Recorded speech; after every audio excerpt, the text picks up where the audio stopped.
ராமநவமி வாழ்த்துக்களை நான் தெரிவித்துக் கொள்கிறேன். இன்றைக்கி நான் ராமநவமிக்கு கோயிலுக்கு போகும்போது பல திமுகவை சார்ந்தவர்கள் அங்கே வந்திருந்தார்கள். அதனால் அவங்க இந்து மதத்தை எதிர்த்து பேசிவிட்டு அதற்கு பின்பு அவங்களே கோயிலுக்கு வர்றது தான் இன்றைக்கி அவங்களோட இரட்டை வேடம் என்பதை இங்கே பதிவு செய்கிறேன். காலையில் ராமநவமிக்காக கோயிலுக்கு போகும்போது நான் பார்த்தது. எல்லோரும் இறைவனை கும்பிட வேண்டும், எல்லோருக்கும் வாழ்த்து சொல்ல வேண்டும் என்பது தான் எனது கருத்து. நான் இங்கே ரொம்ப வேதனையோடு ரெண்டு விஷயத்தை பதிவிட விரும்புகிறேன். ஒன்று, எஸ்வி சேகர் பேசினது. என்ன வேணாலும் வாய்க்கு வந்த மாதிரி பெண்களை பேச வேண்டாம். ஒரு முன்னாள் அமைச்சர் ஒரு போராட்டத்தின் போது ஒரு வார்த்தை சொல்லிட்டாருன்னு உடனே எல்லோரும் பொங்கி பொங்கி பொங்கி எழுந்தார்கள். ஆனால் 2 பேர், ஒன்று பொன்ராஜ், இன்னொன்று எஸ்வி சேகர் அவர்கள்.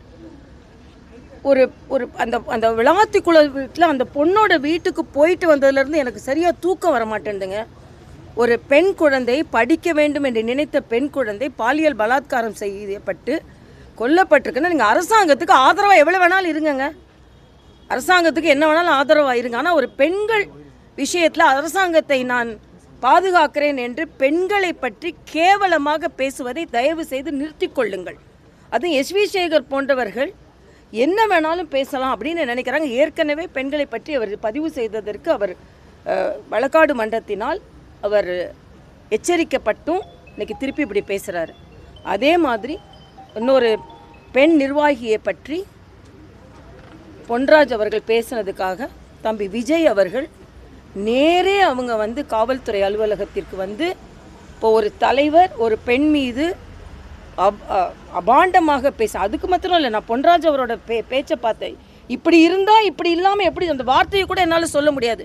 இப்படி இருந்தால் நான் எப்படி இவதான்னு எப்படி சொல்லாமல் இருக்க முடியும்னு சொன்னால் ஆண்களை பற்றி நாங்கள் அப்படி பேசுகிறோமா? அப்போ யாரால் பாதுகாப்பு? எஸ்வி சேகராக இருந்தாலும் சரி, பொன்ராஜாக இருந்தாலும் சரி, அரசாங்கத்தோட பாதுகாப்பில் இவங்கெல்லாம் இருக்காங்க. இதுக்கு முதலமைச்சர் இதுக்கு பதில் சொல்லணும். பெண்களை பற்றி எவ்வளோ வக்கர புத்தி உங்கள் மனசில் இருக்குது அப்படின்றதுக்கு எனது கடுமையான கண்டனத்தை பேசிட்டு நான் மன்னிப்பு கேட்டுட்டேன். ஆக எஸ்வி சேகருக்கும் பொன்ராஜ் ஏற்கனவே அப்துல் கலாமுக்கு இவர் அட்வைஸராம். அப்துல் கலாம் எப்படிப்பட்ட மாமனிதர், அதுக்கு முதல்ல அட்வைஸர்னு இவர் சொல்கிறதே தப்பு. வாய்க்கு வந்தபடி பேசலாம் அப்படின்றா இவங்கெல்லாம் என்ன உலகத்தில் உள்ள பெரிய அறிவாளிங்கள்ன்ற நினைப்பு. அதில் இவங்க 2 பேருக்கும் எனது கடுமையான கண்டனத்தை தமிழக பெண்கள் சார்பில் தெரிவித்துக் கொள்கிறேன். அதுவும் எஸ்வி சேகர் புதரில் உள்ள பொண்ணுக்கு பாதுகாப்பு கொடுக்க முடியுமா அப்படின்லாம் பேசுனது யாராலையும் ஒத்துக்கொள்ள முடியாது. இன்னொன்று, ஒரு கட்சி தலைவரே கம்ப்ளைண்ட் கொடுக்குற அளவுக்கு ஒருவர் பேசிக்கொண்டு இருக்கிறார் என்றால் அதுவும் தப்பு. மிக மிக கடுமையாக இவர்களெல்லாம் கண்டனத்திற்குரியவர்கள் என்பதை நான் தெரிவித்துக் கொள்கிறேன். மேம், இது அந்த திமுகலையும் சரி, அந்த எந்த பெண் இதை பற்றி எதுவும் குரல் கொடுக்கல, அதிகாரிகள் நடவடிக்கை, காவல்துறை எதுவும் நடவடிக்கை எடுக்கல, இது எப்படி பார்க்குறீங்க? இதைத்தான் நான் சொல்கிறேன். அதாவது பாராபட்சமான நடவடிக்கை தான். இப்போ விளாத்திக்குளத்திலே முதலமைச்சர் அங்கே போய் பார்த்துருக்கணும், பார்க்கல. 10 நாள் கழித்து ஏற்கனவே குற்றம் செய்தவன், பாலியல் குற்றம் செய்தவன் வெளியே வந்திருக்கான், ஸ்டேஷனில் கையெழுத்து போட்டிருக்கான். அப்போ அவரையே நீங்கள் கண்காணிக்கலை. இப்போ பெண்களின் மானமோ உயிரோ உங்களுக்கு அவ்வளோ துச்சமாக போயிடுச்சு. அது மட்டும் இல்லை, கட்சியை சார்ந்த பெண்களை பற்றி எனக்கு பொன்ராஜோட வார்த்தை எனக்கு நான் ரொம்ப ரொம்ப வருத்தப்பட்டேன். நீ இப்படியானவளான்னா நான் இப்படி தானே சொல்லுவேன் அப்படின்னு எப்படி சொல்லுவேன்? நீ எப்படி சொல்லுவேன் நான் கேட்குறேன். அதனால் இது திராவிட முன்னேற்ற கழகம், அது மாதிரி அவர் திராவிட முன்னேற்ற கழக பேச்சாளர்கள்லாம் பெண்களை எப்படி பேசுகிறாங்கன்னு எங்களுக்கு தெரியும். அதனால் முதலில் திமுக இதற்கு கண்டனத்தை தெரிவித்து மன்னிப்பு கேட்க வைக்க வேண்டும். மன்னிப்பு சும்மா சொல்லிட்டுனா பரவாயில்ல. மிக மிக மிக மோசமான இந்த வார்த்தைகளை இவர்கள் என்ன கேட்டால் இவங்களெல்லாம் கட்சியிலே இருக்கக்கூடாது. அதனால் எனது வன்மையான கண்டனத்தை நான் தெரிவித்துக் கொள்கிறேன்.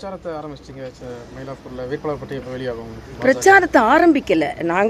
நான் மரியாதைக்குரிய அண்ணன் எடப்பாடியார் அவர்கள் சென்னையில் ஒரு பகுதிக்கு வராரு. நான் சென்னை இன்சார்ஜ் என்ற முறையில் கலந்து கொண்டேன்.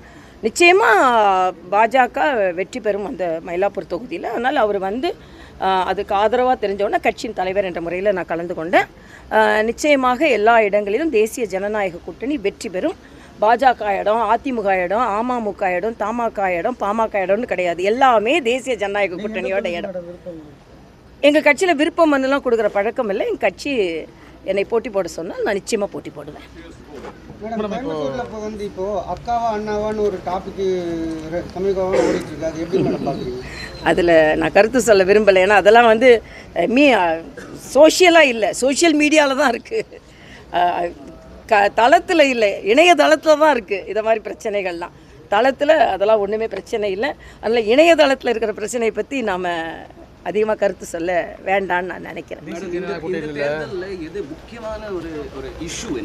இஷ்யூனா இப்போ நான் சொன்னது தான், முக்காவது மோசமான ஆட்சி, எல்லாவற்றுக்கும் மேலாக பெண்களுக்கு எதிரான குற்றங்கள், பெண்களுக்கு இழைக்கப்படும் அநீதிகள், அவமரியாதைகள், இதுதான் இன்னைக்கு பிரதானமாக இருக்கும். முதலமைச்சர் சொல்கிறாரு இது டெல்லிக்கும் தமிழ்நாட்டுக்கும் நடக்கின்ற தேர்தலும் இல்லை. நான் சொல்கிறேன், தமிழ்நாட்டு பெண்களுக்கும் திமுகவிற்கும் இந்தி கூட்டணிக்கும் நடக்கின்ற போட்டி தேர்தல். அதனால் பெண்கள் எல்லாம் வெகுண்டு எழுந்து நிச்சயமாக திமுகவுக்கு எதிராக வாக்களிப்பார்கள். அதில் எந்த மாற்று கருத்தும் இல்லை. இன்னொன்று, திமுகவால் கூட்டணியை முழுமையாக நிம்மதியாக அவர்களால் செயலாற்ற முடியாது. புதுச்சேரியில் அவங்களால சரியாக கொண்டு போக முடியல. எங்களை பார்த்து நீங்கள் வந்து பலவீனமாக இருக்கீங்க, மெதுவாக இருக்கீங்க அப்படிலாம் சொல்லி கொண்டு இருந்தார்கள். ஆனால் நாங்கள் கூட்டணி பேச்சுவார்த்தை நடத்தி முடித்து எத்தனை இடங்கள் என்பதை நிறைவு செய்து எந்தெந்த இடங்களில் யார் போட்டி போடுகிறார்கள் என்பதை நாங்கள் நிறைவு செய்து விட்டோம். அதனால் நிச்சயமாக நாங்கள் வெற்றி பெறப் போகிறோம். மக்கள் எங்கள் பக்கத்தில் இருக்கிறார்கள். அதனால் திமுக நிச்சயமாக தோல்வியோடு தான் தழுவப் போகிறது என்பது எனது கருத்து. தேசிய ஜனநல கூட்டணியில் தமிழ் மாநில காங்கிரஸ்க்கு 5 இடம் கொடுத்துருக்கீங்க. ஸோ 5மே வந்து தாமரையில் போட்டிடுறாங்க. என்னன்னா கும்பகோணத்தில் வந்து இரட்டையில் போட்டிடணும்னு சொல்லிட்டு ஒரு பிரச்சனை போகிறது. 2 மாவட்டம், சென்னை காஞ்சிபுரம் மாவட்டத்தில் தமிழ் மாநில காங்கிரஸ் கட்சியிலேருந்து இல்லை, இன்னொரு கட்சியில் உள்ளதை நான் சொல்ல முடியாது. ஆனால் நேற்றுலேருந்து தாமரையில் போட்டி போட்டால் ஏதோ அழுத்தத்தில் போட்டி போடுறாங்களாம். அதே இது உதயசூரியனில் போட்டி போட்டால் விருப்பத்தில் போட்டி போடுறாங்களே. இது என்னங்க அர்த்தம்? தாமரை வந்து 18 மாநிலங்கள் ஆட்சி செய்கிறது, இந்தியாவே ஆட்சி செய்கிறது. அதனால் நீங்கள் சொன்னீங்கன்னா இந்தியாவிலே பலமான சின்னம் எதுனா தாமரை சின்னம். தாமரை சின்னத்தில் போட்டி போட்டால் மட்டும் அழுத்தத்தில் போட்டி போடுறாங்களாம். கருணாஸ் போன்றவர்கள் உதய சின்னத்தில் போட்டி போட்டால் விருப்பப்பட்டு போட்டி போடுறாராம். அதே இது தாமரைக்கு சின்னம் அவமானத்தின் சின்னம். எதை வச்சு நீங்கள் சொல்கிறீங்க? கடுமையான கண்டனத்தை நான் தெரிவிக்கிறேன். இந்த தாமரை என்பது லட்சுமி உட்கார்ந்துருக்கிறதும் தாமரை தான், சரஸ்வதி அமர்ந்திருப்பதும் தாமரை தான், நம்ம நாட்டோட பூவும் தாமரை தான். இன்னும் அவமான சின்னம் எப்படி சொல்ல முடியும்? நாங்கள் எல்லாத்துக்கும் இந்த நாட்டுக்கு பெருமை சேர்த்து கொண்டு இருக்கிறோம். மரியாதைக்குரிய பாரத பிரதமர் பெருமை சேர்த்து கொண்டு இருக்கிறார். நீங்கள் தான் அடிமையாக உதயசூரியன் சின்னத்தில் போட்டி போடுறவங்கெல்லாம் அடிமைன்னு நான் சொல்லுவேன். நாங்கள் எங்களோட போட்டி போடுறதெல்லாம் விருப்பமான போட்டி போடுவேன்னு சொல்கிறேன். எங்கேயுமே நாங்கள் அழுத்தம் கொடுக்கல. ஆனால் இதில் உதயசூரியனில் போட்டி போட்டால் அதெல்லாம் விருப்பத்தின் பெயரிலாம், தாமரையில் போட்டி போட்டால் அழுத்தத்தின் பெயரிலாம். இது எங்கேருந்து இந்த தியரியை நீங்கள் கண்டுபிடிச்சிங்கன்னு நான் கேட்குறேன். தாமரையில் அண்ணன் ஜி.கே. வாசன் அவர்கள் தேசியவாதி, அவர் தாமரையில் போட்டி போட வேண்டும் என்பதை அந்த கோரிக்கையை அவர் ஏற்றிருக்கிறார், அவர் போட்டி போடுகிறார். இதெல்லாம் நாங்கள் இணைந்து தான் போட்டி போட போகிறோம். அதனால் நான் ஏற்கனவே சொன்ன மாதிரி இது இந்த தொகுதி அந்த தொகுதி இல்லை, தேசிய ஜனநாயக கூட்டணியின் தொகுதி, மக்களின் தொகுதி. நாங்கள் எங்களோட தேர்தல் அறிக்கையை மக்களுக்காக மக்களிடமிருந்து தான் நாங்கள் சொன்னோம். அதனால் நாங்கள் அமைச்சர்கள்லாம் பேச ஆரம்பிச்சிருக்காங்க. பாஜகவில் முதலமைச்சர் டெல்லி போனாலே பயம் வந்துடுது. டெல்லிக்கு போகிறாங்க அப்படின்னா, டெல்லி நம்ம நாட்டோட தலைநகரம், டெல்லியில் தலைவர்கள் இருக்கிறார்கள். அதனால் எங்கள் கூட்டணி சுமூகமான கூட்டணியாக இருக்கிறது என்பது எனது கருத்து.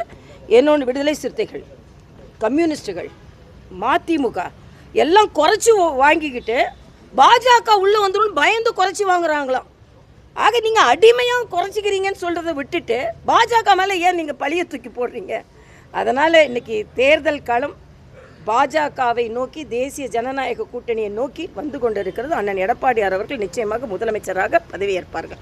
தாவேக்கையில் வந்து 234 தொகுதியில் வேட்பாளர் வந்து யாரும் முன் வர மாட்டாங்க அப்படின்றாங்க. அப்படிலாம் சொல்ல முடியாது. இப்போ வரட்டும், யூகங்களுக்கு அது பதில் சொல்ல வேண்டாம் நம்ம. நன்றி. சரி.